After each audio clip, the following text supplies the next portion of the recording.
Hello, everybody. Got a very exciting package in the mail today. This is not a pizza, although it would be about a medium, I'd say. It's the latest Third Man Records Vault subscription package, number 63, I believe, 20th anniversary of Get Behind Me, Satan. I have a few of these. I have the debut album one, the DeStyle one, and then for some reason I dropped off and didn't get the last two. I think White Blood Cells didn't come in the big, thick kind of bookcase or whatever you want to call it. So I passed on that one. And in an effort to get pre-sale tickets for the No Name Tour here in Vancouver, I signed up to be a Vault member. I've done that in the past. Maybe I'm not the best Vault member. I come and go as I please. But this was a great win. Because this is you sign up to get the pre-sale, you get this package. So we'll open it up here. Look at this pizza box. Vault from your friends at Third Man Records and Third Man Pressing.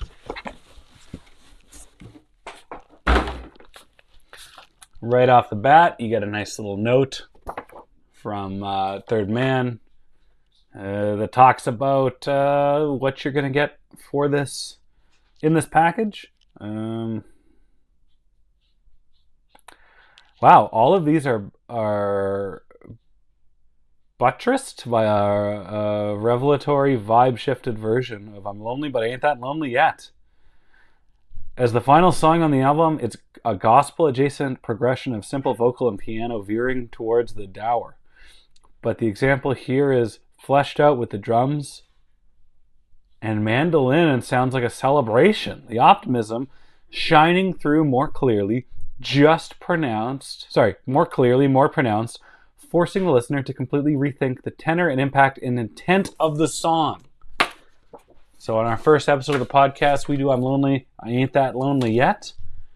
And now we learn that there's a whole new version of the song that changes everything. And I've been listening to that song so much after doing that episode, I'm going to put it on the record player as soon as I'm done. First thing that pops up is a 7-inch single. We've got on the A side, side E, Forever is Her, Forever for Her is Over for Me, Tracking Rehearsal.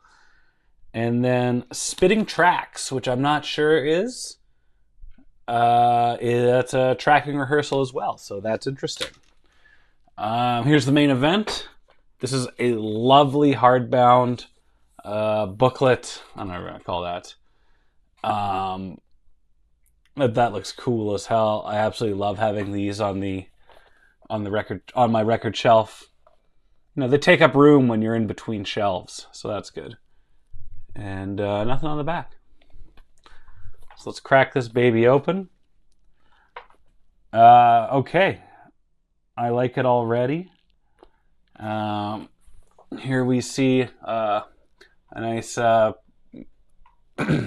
film negative, whatever we want to call that, of Jack and Meg. And then here's alternate versions or alternate takes of the album artwork, so that's very neat. Meg's got her eyes closed in one of these. She kind of looks like Thora Birch. Just saying. All right, let's crack this baby open. There's 2 albums in here, as per tradition. So here we go. Songwriting demos for Instinct Blues, Red Rain, City Lights, which was the song that, the unreleased one that was saved for the Jack White solo ones. Okay, this is our first little intrigue. I'm slowly turning into you. Off Icky Thump is clearly demoed in the Get Behind Me, Satan era. Seminole Blues, The Denial Twist, The Nurse, and here is the first, actually it's been around a lot, a demo of Over and Over and Over, which is off of Jack White's, is that? Boarding House Reach? I can't remember now. Yeah, it was track 7 off of Boarding House Reach. And that was kind of one of the things that had me a little suspect about that record was that song's been around, well, at least since 04, 05. And, maybe to pad the record if you had some concerns about it. And you got White Moon. Go to the B-side, alternate studio takes of The Denial Twist, White Moon, City Lights, an outtake of Over and Over and Over, As Ugly as I Seem, and the version of I'm Lonely, but I Ain't That Lonely Yet. That's very intriguing, especially after our first episode. Okay, we go live. I wonder if this is the same one.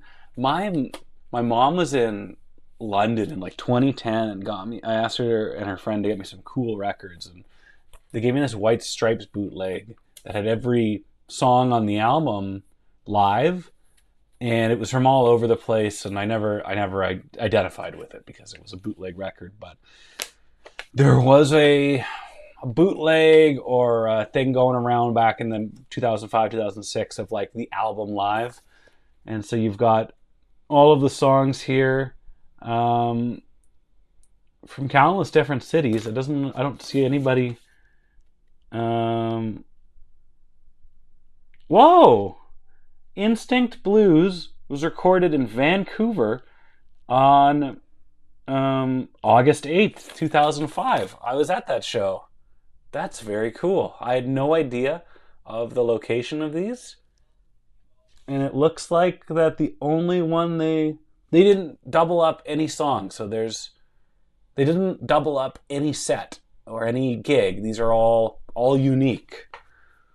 Okay, so I like that. And I'm really, for a clunky, chaotic album, not a bad album, but it's all over the map. I'm always kind of wondered how it would translate live. And we're going to find out. I am going to listen to that. All right, now we get to the exciting part. I looked it up, and we've got a DVD. So thank God I still have a PlayStation. This is a behind-the-scenes look at the unique and chaotic time that the White Stripes inhabited in this era. What would be on it? I bet you there'd be some stuff from that MTV in South America time. I'd love to see if there's any video of the producing this album and recording it, because it would just give you an insight, and because it sounds so unique, and you hear about all the struggles they had recording it. So I'd be very curious to see what's on that. I'll report back. And then finally, we got a lovely photo book, Meg White with some guys. I'm sure that's Goober and the Peas or the Dirt Bombs or the Greenhorns or something. And you got our boy Jack waiting for a bus with some other woman. I'm just going to do a quick browse here. Let's see what we got. They got every date of the Get Behind Me Satan tour. It started in Monterrey, Mexico on May 11th, 2005. And it ended March 9, 2006 in Osaka, Japan. So that's pretty cool. Got some outtakes, alternate versions of the liner art. And this was one of the, again, more stuff that's from the CD cover with the remember on the your vinyl kind of label. But these photos here were really intrigued me as a fan at that time. Where am I looking? There we go. Is Meg. They got 2 silver tones, a whole bunch of airlines. You read all the lore about these, and you can see that's the one they went with. But all the lore back in the day was how rare those silver tones and airlines were. And the fact that he was just accumulating them was very fascinating. We got some very cool, really cool Polaroids from that era. Looks like a record business award for album sold. There they are. It looks like getting one, having a cigarette. That looks cool. Very cool photos. I've never seen these before. Some very cool live photos from this era. I'm not gonna lie, I just love this one. It just kind of shows all the stuff that was on that stage, and you know, he had very specific, meticulous reasons as to why everything was as spaced out as it was to make his job harder. And oh man, if this was 2005, I remember seeing this photo. His setup here, his pedal board is a Boss TU tuner into a MXR micro amp, into the Digitech whammy, into a Big Muff Pi with very specific instructions, and into the Pog. So this was the first time his pedal board expanded in a while, because I bought all of those things when I was learning how to play guitar and playing guitar. Let's just say I don't think anybody used a Digitech whammy less and worse than I did. Some more incredible photos here, which I really like. Here you have the Inchaphone or whatever, the 1 inch, I think they were 3 inch little records that you could play, and that also had the Top Special. That was the big thing at the time. The song that wasn't on an album, that was only on the Inchaphone, was the song called Top Special. And man, yeah, look at this DVD for sale at the venue was $15. Shirts were $25. It looks like they weren't selling any 7-inch singles. Well, they might have, but again, I just love photos of the merch stand. It gives you a good idea of what you could have bought. I think I had that shirt on the top. I should have bought everything, and I normally did. Some very cool posters from this tour. I definitely remember this one. The Glass House in Panoma. Remember that. So I was pretty cheesed off because the Vancouver show, where are we going here? The Vancouver show did not have a poster, because I have the prints from, I've got the prints from the 2003 show, the 2007 show, but they didn't make one, or they didn't produce one for this Vancouver show. I imagine it was due to border logistics or something. But that always, I was super broke at the time. So the fact that I couldn't just buy them was probably for the better. I'm just now looking to make sure that I didn't miss one. But I've never seen one. Oh, these posters are so good. All these Animal, Rummy, Rob Jones companion pieces. These ones here, those ones there, I believe are from Masonic Temple in Detroit. Oh, I'm so good. This stuff 20 years ago, I still remember it. Just some more posters, and you can kind of see the Icky Thump kind of themes starting to show up here in November 2005. Just incredible posters. Wow, Who's a Big Baby, Tour of Japan. Oh, Who's a Big Baby was a B-side of Blue Orchid, I believe, and it's a song. And here's some tour posters.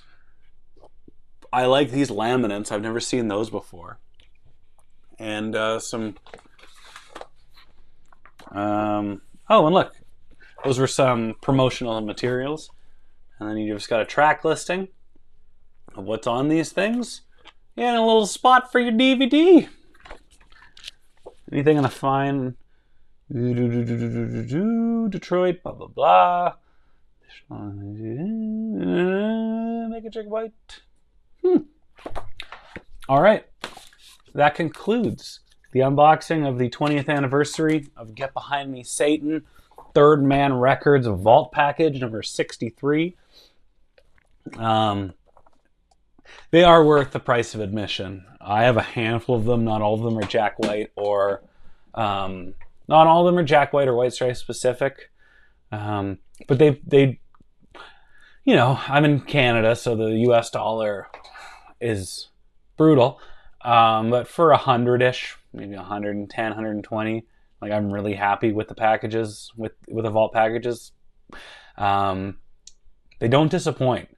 And so the next one is, I believe it's live stuff from, it's a live collection from the No Name tour. And I might need that one too. We'll talk.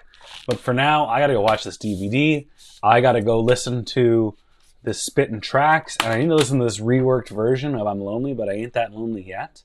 Because the first episode of Hardest Podcast to Podcast was about I'm Lonely, But I Ain't That Lonely Yet with Hotel Nearest Charlie Kerr. And the next episode, well, it's out by now. I'm not going to say it here. I don't know when this video is going up, but yeah. Whatever. Check out the podcast, support Third Man Records, support your local independent record store. Have a great day.